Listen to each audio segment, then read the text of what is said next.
I lost my mother. So, para po sa akin, yung pinaka-importante yung picture. Share ko na lang din kasi napakalaga po dito. Family picture namin. So, this is the last picture na magkakasama kami. So, masakit man, pero dapat i-face. Kaya binabali ko talaga siya.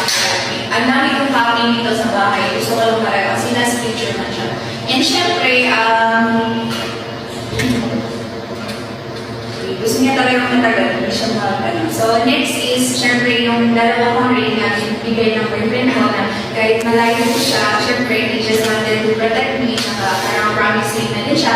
And third, yung bigay ng father ko. So, lahat tayo